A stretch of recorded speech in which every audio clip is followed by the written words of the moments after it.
Os invito a la lectura de un versículo, solo uno, en el Evangelio según Juan, capítulo 18, versículo 37. Es un versículo que recoge palabras de Jesús a Pilato, el gobernador romano, y le dice así: entonces Pilato le dijo, luego, ¿eres tú rey? Respondió Jesús, tú dices que soy rey. Yo para esto he nacido y para esto he venido al mundo, para dar testimonio de la verdad. Todo aquel que es de la verdad oye mi voz. Ahora, versículo 36.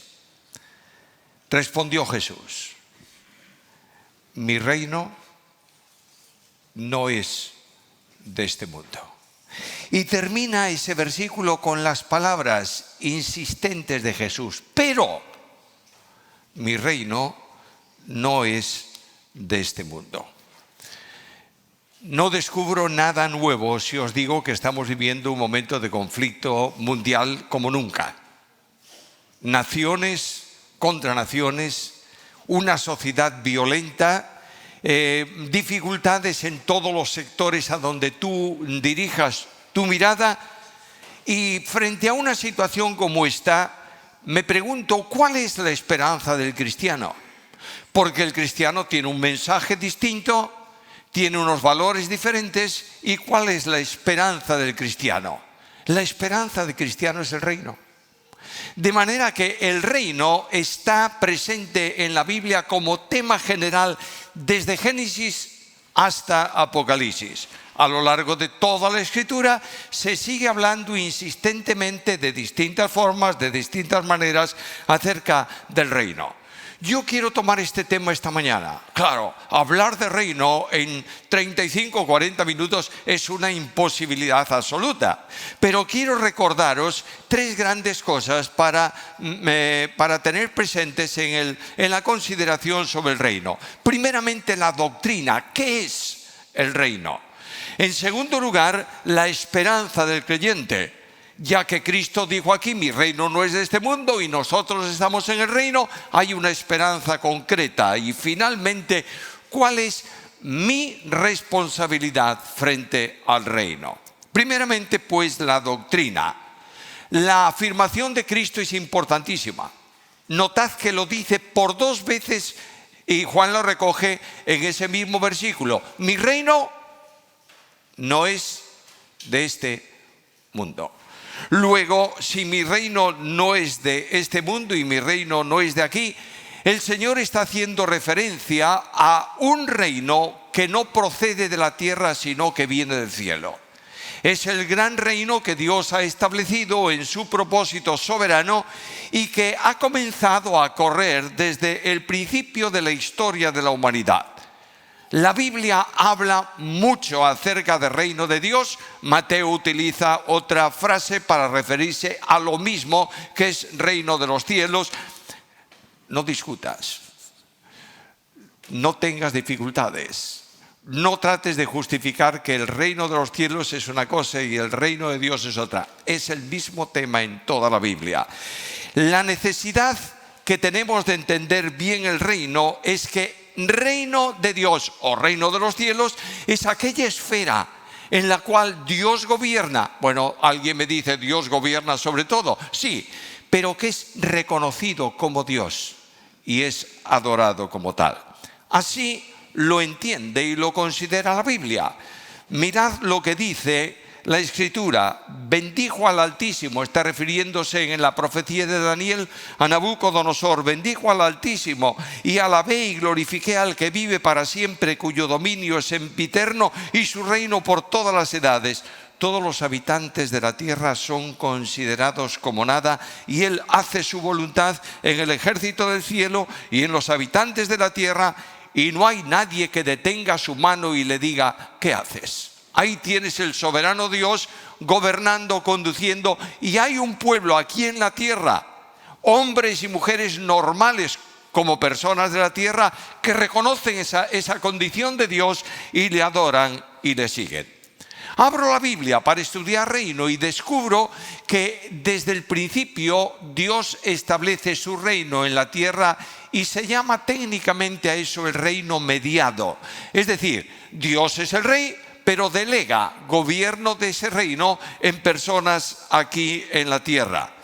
El gobierno de Dios, el reino, está puesto desde el principio en las manos del hombre. Abro mi Biblia en Génesis capítulo 1, en los versículos 26 al 30, y ahí está la descripción de la creación del hombre.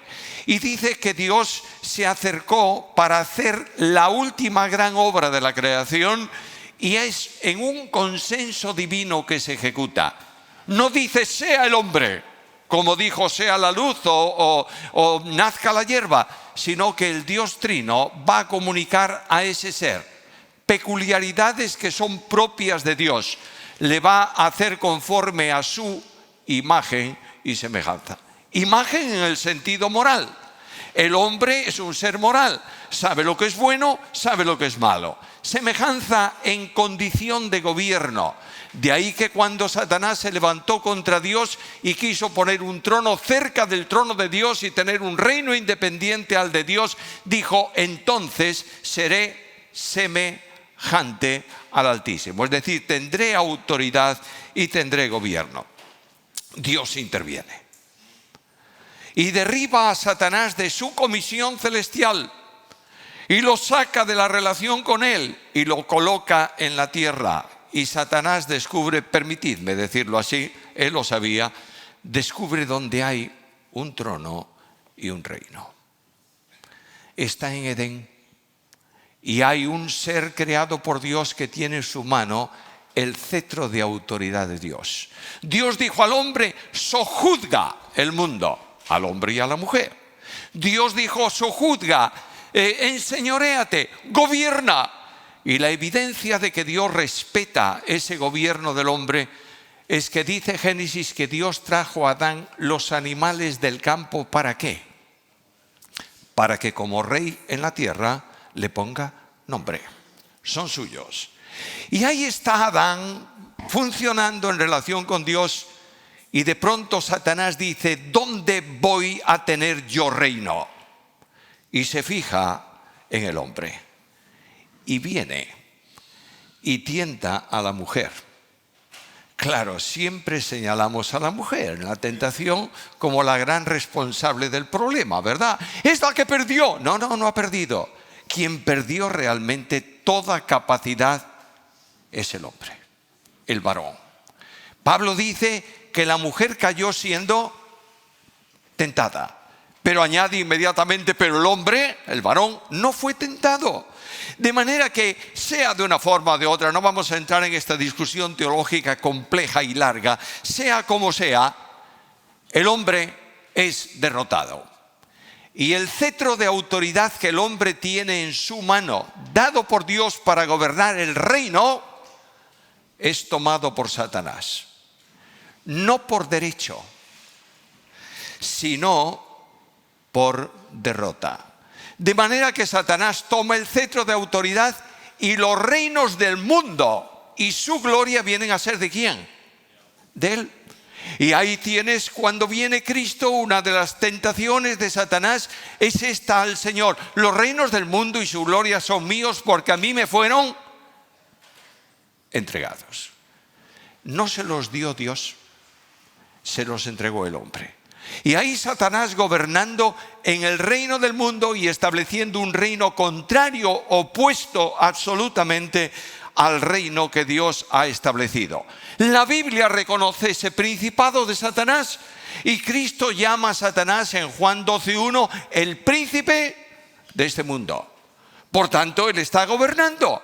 Él y sus fuerzas desplegadas conducen la historia de la humanidad y Dios tiene que intervenir en ella muchas veces para reconducirla conforme a su propósito soberano. No hace falta pararme aquí, ¿verdad?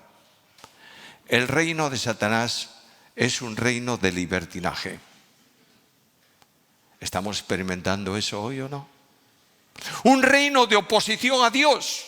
¿Estamos experimentando eso hoy o no? Un reino de rebeldía, un reino de desastre, un reino de lágrimas, un reino de miseria y un reino de incapacidad. Este es el reino de Satanás en el mundo. Pero Dios tiene un programa. Y el programa de Dios no es que el reino del mundo permanezca en manos de ángeles, sino en manos del hombre. Y voy a Hebreos capítulo 2, versículo 5 y leo estas palabras: porque no sujetó a los ángeles el mundo venidero. Los ángeles, los demonios, están gobernando en el mundo de hoy, conduciendo las naciones, generando pecado, en fin, todo lo que vosotros conocéis. Pero Dios dice, no va a ser así en el mundo venidero. Y de pronto me voy a la Biblia. Y aquel que establece su reino en la tierra, establece también al rey. Y leo en el Salmo 2, en el versículo 6, estas palabras: yo he puesto mi rey sobre Sión, mi monte santo. Nota que está hablando de futuro, pero está expresándolo en pasado. Para Dios el tiempo no existe. De manera que Él dice, aunque esto se va a manifestar en el mundo venidero, ya lo he decidido. Yo tengo un rey que no es Satanás ni sus demonios, que va a gobernar la tierra. Y Dios designa a ese rey. He puesto a ese rey, a mi rey, sobre Sión, mi monte santo. Este es el que la Biblia llama Rey de Reyes y Señor de Señores. Y en el diálogo entre el Dios soberano y este rey que Él ha establecido para el mundo, dice así: pídeme y te daré por herencia las naciones, por posesión tuya los confines de la tierra. Todo cuanto hoy está siendo controlado por el príncipe de este mundo, Dios dice, yo te lo doy a ti. Para que tú gobiernes, para que tú establezcas el reino en toda la dimensión, conforme a mi voluntad. Pero hay una necesidad. ¿Sigue Satanás ejerciendo autoridad sobre el reino o no? ¿Tiene el cetro de autoridad en su mano o no? ¿Tiene? ¿Está gobernando las naciones de la tierra o no? Sí, y de pronto Dios interviene para resolver el problema definitivamente. Y la Biblia dice que cuando vino el cumplimiento del tiempo, Dios envió a su Hijo, nacido de mujer, nacido bajo la ley, para que redimiese a los que están bajo la ley. De manera que Dios irrumpe en la historia de la humanidad. ¿Por qué no lo hizo antes? Bueno, porque es soberano. ¿Por qué tardó tanto tiempo? Bueno, porque el propósito de Dios es el propósito de Dios. Y un día para Dios es como 1000 años y 1000 años es como un día. El soberano Dios que determina el reino suyo aquí en la tierra envía a su Hijo aquí al mundo. Y de pronto la única manera de recuperar el cetro de autoridad sobre los reinos del mundo es derrotando a Satanás. ¿Sabes dónde se produce? En la cruz. La cruz se levanta y dice el apóstol Pablo en Colosenses capítulo 2 versículo 15: y despojando a los principados, los demonios, y a las potestades, los demonios, los exhibió públicamente, triunfando sobre ellos en la cruz. En la cruz Dios quita del control de Satanás el acta de los decretos que nos era contraria, es decir, el cumplimiento imposible para el hombre de la ley, y lo clava sobre la cruz de Cristo con Cristo y exige de Cristo el pago de la deuda por nuestros pecados, y ya no tiene poder legal sobre nosotros. Triunfa sobre ellos en la cruz, pero algo más. Cristo en Juan capítulo 16 versículo 11 dijo que el príncipe de este mundo ya ha sido juzgado. Luego es un ser que ha sido juzgado, condenado y está esperando, permíteme que lo diga de una forma muy coloquial, en el corredor de la muerte está esperando la ejecución de su sentencia.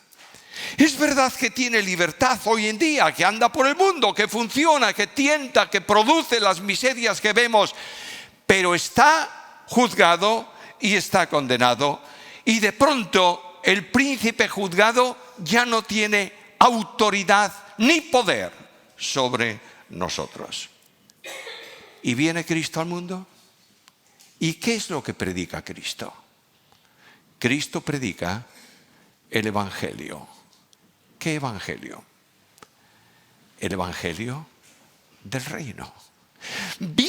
Comienza la andadura de su ministerio después de la muerte de Juan el Bautista y predica en todos los lugares el Evangelio del reino. Y continúa esta predicación en el tiempo actual. Y el apóstol Pablo nos dice que Dios, a los que creen en Cristo, los ha librado del poder de las tinieblas y los ha trasladado ¿a dónde? Al reino de su amado Hijo. Luego nos saca del reino miserable de las tinieblas y nos coloca en el reino admirable de la luz. Y yo pregunto, ¿qué es este reino? ¿Cuáles son las características más nobles de este reino? Y la Biblia me responde esencialmente, es un reino de paz. Cristo realiza la paz con Dios. Esta mañana hemos venido y hemos estado cantando de cómo Dios restaura a las personas que caen, ¿sí o no? Naturalmente.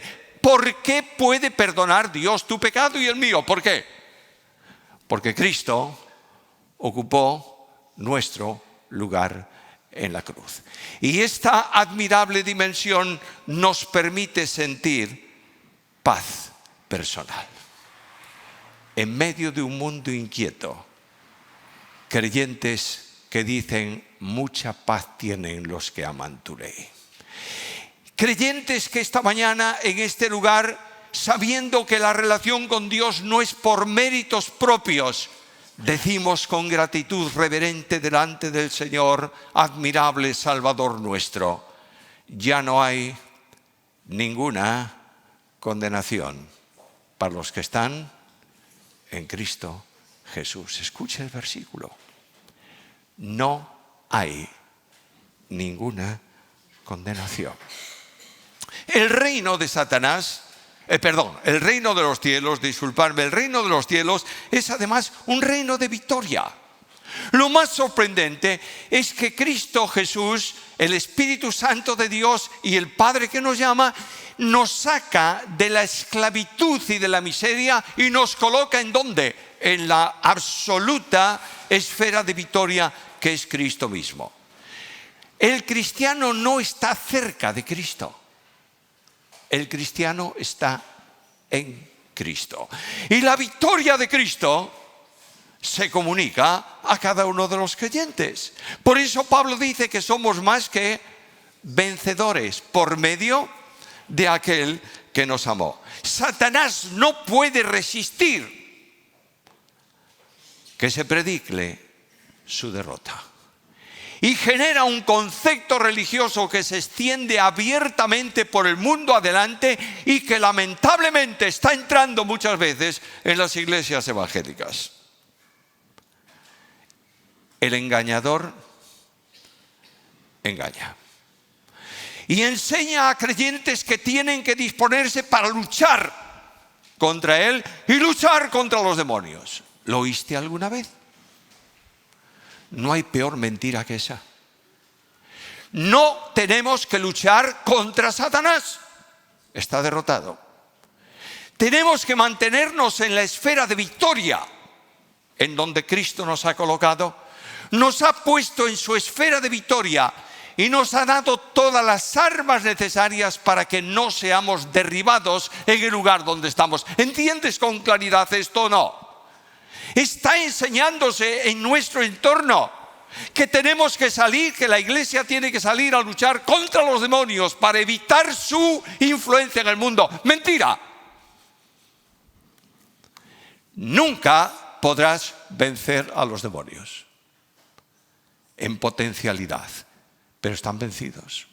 Lo único que tú tienes que hacer es mantenerte firme en el lugar donde Dios te ha colocado. La Biblia advierte de esto. Y cuando oigas por ahí, tenemos que luchar contra Satanás, pregúntale, ¿en qué versículo de la Biblia te basas? Dime solo uno que lo diga. Sí, es que la Biblia dice que no tenemos lucha contra carne y sangre, sino contra huestes de maldad, etcétera, etcétera, etcétera. Son ellos los que luchan contra nosotros. Lo único que nosotros tenemos que hacer es tomar las armas victoriosas que Dios nos dio y mantenernos firmes en el lugar que ocupamos. ¿Lo entiendes o no? Los demonios son los que luchan contra los creyentes, no los creyentes contra los demonios, porque están derrotados por Cristo Jesús. ¿Tienes armas para defenderte de ellos? Claro, lee Efesios capítulo 6. Tienes ahí toda una panoplia de armas para defenderte, pero no para atacar. Aquel hombre, el reformador Martín Lutero, escribió un himno que está traducido a todos los idiomas del mundo. Se conoce, es muy conocido, Castillo fuerte es nuestro Dios. Lo hizo en un momento en donde él mismo decía, los demonios todos están atacándome permanentemente. Y una de sus estrofas dice, aun si están demonios mil prestos a devorarnos, no temeremos, porque Dios sabrá aún prosperarnos. Que muestre su vigor Satán y su furor, dañarnos no podrá, pues condenado es ya por la palabra santa. Hermano mío, mi querida hermana, no pierdas el tiempo tratando de desafiar al demonio. Está derrotado.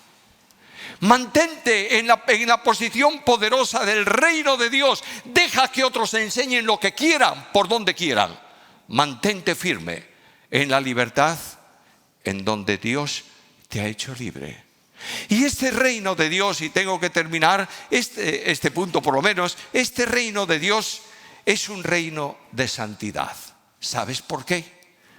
Porque el Rey es santo. Y porque tú estás en Él. De manera que Cristo no habla, y el apóstol Pedro no exhorta para que tú hagas esfuerzos sobrehumanos para ser santo. Lo dice, simplemente dice, sed santos. ¿Por qué? Porque yo, que vivo en ti, soy santo. ¿Entiendes lo que es la santidad? La santidad no son esfuerzos sobrehumanos para hacer algo imposible para ti. La santidad es permitir que el Espíritu Santo de Dios reproduzca a Cristo en tu vida. Y no te olvides que la única forma para mantener comunión con Dios es santidad.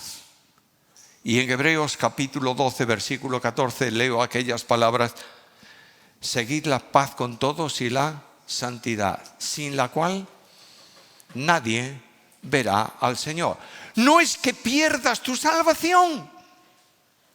Lo que está diciendo es que no lo ves, no tienes comunión con Él. Es una de las formas de expresar relación con Dios. No puedes tener relación con Dios si no vives en santidad. Y aquí tenemos el secreto de un mundo cada vez más perverso, más deteriorado, más pecador, más frustrado, más enemigo de Dios. Y frente a él, una iglesia que tiene que vivir en santidad. ¿Lo entiendes? Dejo ese punto. En segundo lugar, permíteme hablarte un momento de la esperanza. Satanás tiene un programa. Bueno, ¿Dios frustró ese programa? Sí. Pero él, por su condición natural, siguió oponiéndose a Dios. Conoce el final, su final, conoce que Dios es vencedor, pero él, por condición propia, porque es pecador, sigue en su camino buscando un gobierno distinto al de Dios. Está trabajando en la historia del mundo así desde siglos.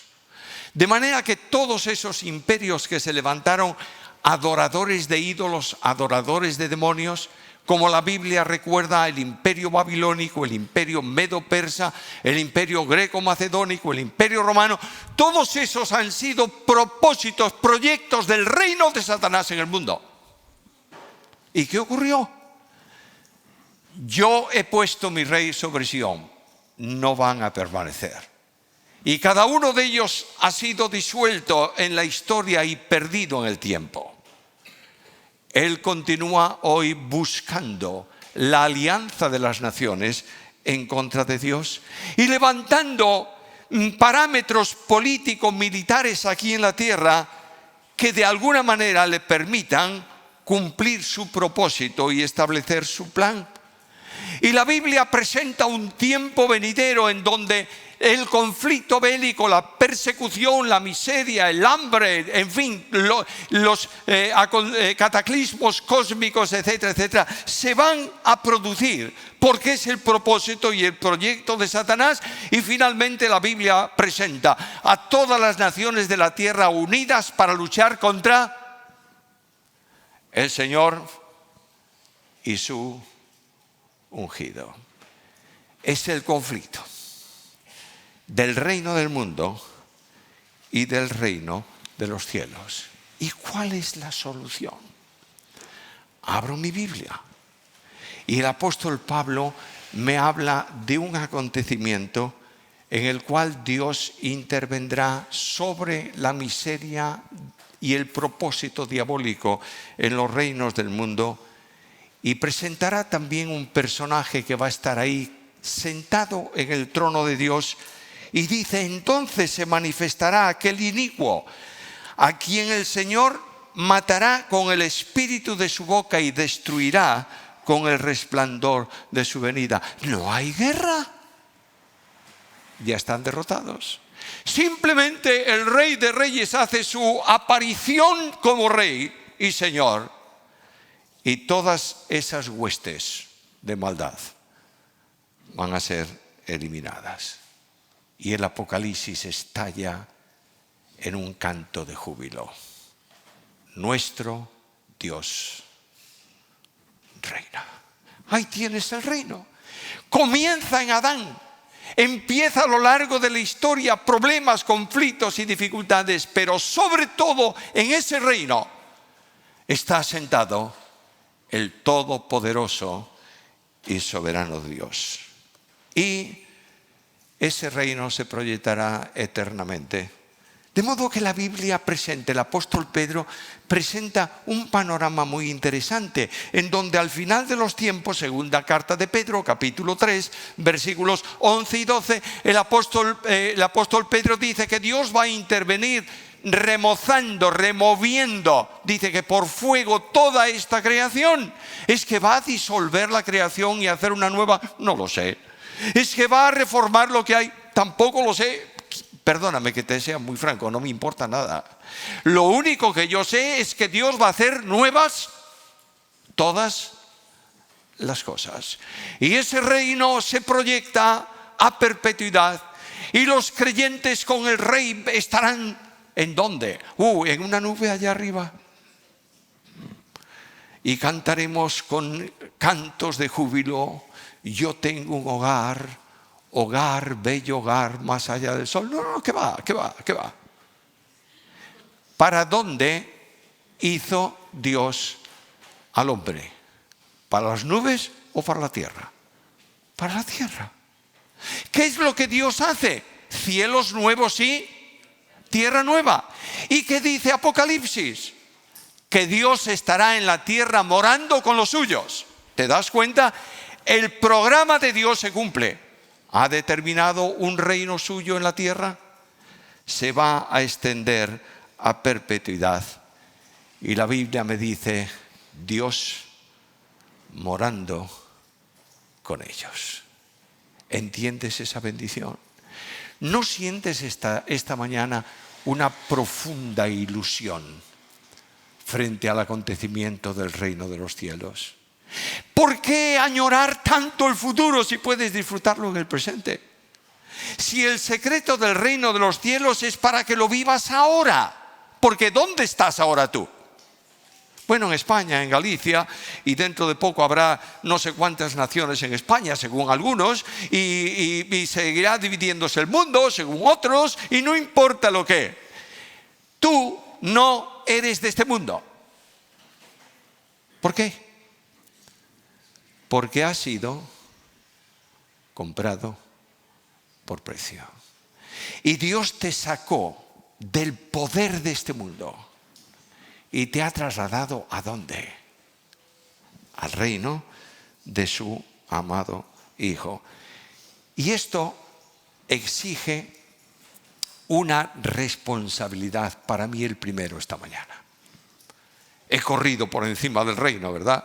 ¿Hemos estudiado? No, hemos pasado por encima del concepto reino nada más, y sería fantástico poder dedicarle tiempo a este asunto tan importante en la Biblia. Pero escucha lo que dice la Biblia. Por lo cual, oh amados, estando en espera de estas cosas, procurad con diligencia ser hallados por Él sin mancha e irreprensibles en paz. Nota 3 cosas que tienes que vivir si realmente estás en el reino y quieres disfrutar del reino. En primer lugar dice, sin mancha. ¿Sabe lo que es la mancha? Bueno, todos saben lo que es la mancha. Yo tengo una propensión a las manchas colosales. El otro día, no sé dónde fue, Susana me desmanchó. No sé si ese verbo existe. Me sacó unas cuantas insignias de general de grasa en un niqui. Y a la noche me dijo, tienes otra. Bueno, lo que está diciendo el texto bíblico es que no vas a ser santo, inmutable, que no pecas nunca. Lo que tienes es que confesar tu pecado para estar en relación con Dios sin mancha. Estamos viviendo en un pueblo llamado evangélico con enormes pecados sin confesar en el interior de las personas. Donde se pasan por alto cosas porque el tiempo ha cambiado. Y eso que era pecado antes ya no lo es hoy. Escúchame, el pecado es pecado siempre. Y el pecado más chiquito a tu forma de ver costó la sangre de Cristo. Por eso tenemos que esperarlo sin mancha. Y si tienes algún pecado hoy que tú conoces, que no has llevado sobre tus rodillas al Señor y le has dicho, perdóname Señor, hazlo ya. Esperándolo sin mancha e irreprensibles. Esto todavía es más difícil. ¿Quién no merece ninguna reprensión? Yo tengo necesidad de ser reprendido cada media hora. Pero lo que quiero deciros es que no haya nada que tú guardes en tu vida, en el transcurso de tu vida, en las acciones de tu vida, que sea señalable por aquellos que te conozcan y sobre todo por el mundo.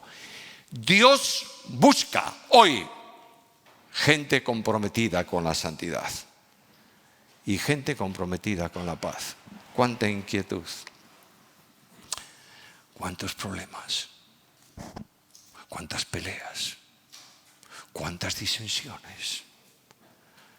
Dios dice, el reino es paz, santidad, justicia. Y también el apóstol Juan dice así. Primera carta, capítulo 3, versículos 2 y 3. Amados, ahora somos hijos de Dios y aún no se ha manifestado lo que hemos de ser. ¡Qué fantástico!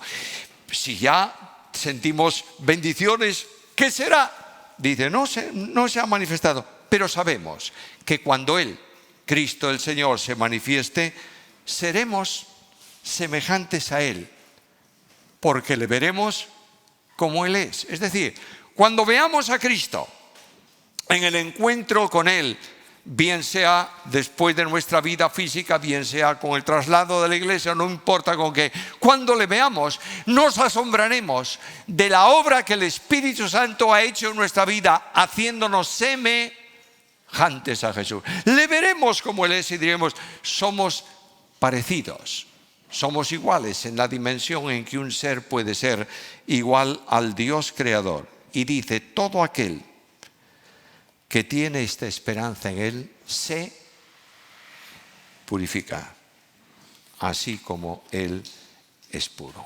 Permíteme recordarte esto. La vida de santidad, mientras baja alabanza para terminar, la vida de santidad no es una opción. Es la única forma de vida cristiana. Y la comunión con Dios solo es posible en la esfera de la santidad, porque el que dice que permanece en Él, ¿qué? Debe andar como Él anduvo. Y tú te sientes y yo me siento muy lejos de conseguirlo, ¿verdad? ¿Sí o no? Y estás diciendo, ¿cómo voy yo a alcanzar estas demandas del reino? Escucha, por favor. Andad en el Espíritu y no satisfaréis las obras de la carne. Solo en el Espíritu Santo de Dios puede ser vencedor en Cristo. No sé si hay alguno entre nosotros hoy que se pregunta, ¿cómo puedo entrar al reino? Y la respuesta es de Jesús, que le dice a Nicodemo, si no naces de nuevo, no puedes ver el reino. Y nacer de nuevo es algo tan simple y sencillo como decirle a Cristo en un acto de fe, Señor Jesús, te reconozco como mi Salvador, perdóname y sálvame, y entras en el reino. Y los que están en el reino, disfrutemos de la bendición poderosa de Dios en una vida de santidad. Hace tiempo pude ver un espectáculo muy interesante. Un gran tráiler, camión de estos, trajo algo a una pista de hierba, lo pusieron en el suelo y cuando yo vi aquello, había gente viéndolo también, es un globo aerostático. Estaba puesto planito en el suelo, se veía la forma, es un globo pero estaba en el suelo.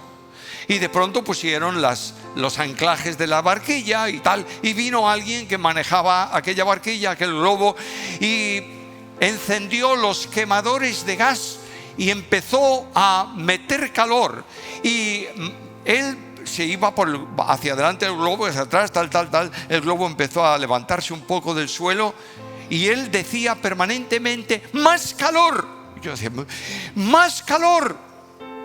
Inyectaron aire caliente y aquel globo se levantó.